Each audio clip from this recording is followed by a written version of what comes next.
Joining me now to break it all down, Kayleigh McEnany, co-host of Outnumbered. So does Donald Trump still have the juice, Kayleigh?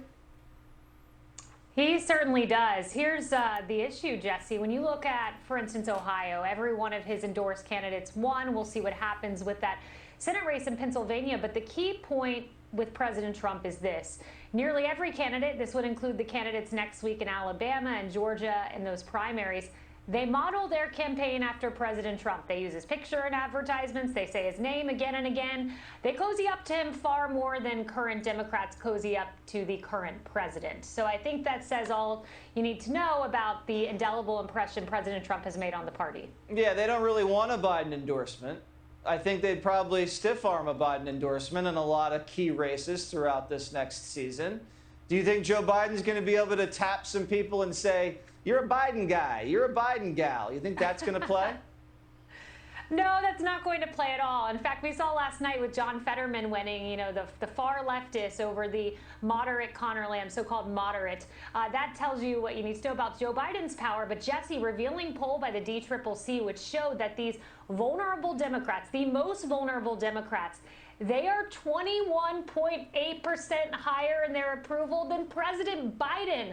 Think about that, 20% points higher than the sitting president for vulnerable Democrats. I'm pretty sure they're going to be shunning him as much as they can. Yeah, that's a big drag right there. I want to show you some sound we got today. You know, the Roe v. Wade thing's playing big now. We just had Youngkin talking about how he's going to work things out there in Virginia.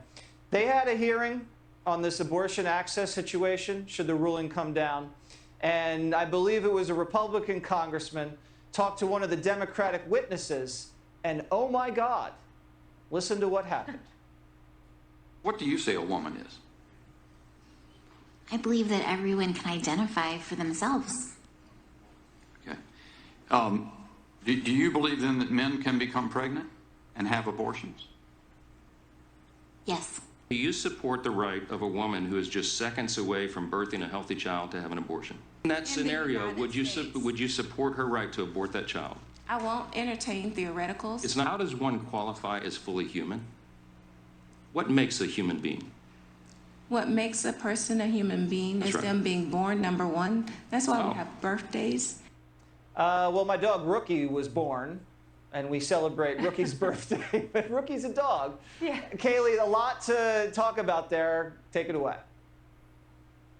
Yeah, I mean, look, it used to be men support women's right to abortion, which is ridiculous. It's the right to kill an unborn child, a separate life. But now it's men can get pregnant and men themselves can have an abortion. I mean, where are we in society? And another congressman, I think he said it best. He said, what's the difference between a baby who's born alive for an hour, let's say, who it would be murder to kill, and a baby that is, you know, a few inches up the birth canal just before that baby comes out? And the lady from, I think, Planned Parenthood was stunned, looked blankly, and had no answer. I think that needs to tell you where the Dems are today. I think it does. Well, maybe women after one-night stands, maybe they don't have to take the heat. Maybe if the guy can get pregnant, it's less to worry about. There you go. And he can have an abortion, apparently. Apparently. All right. Thank you so much. Thanks. Hey, Sean Hannity here. Hey, click here to subscribe.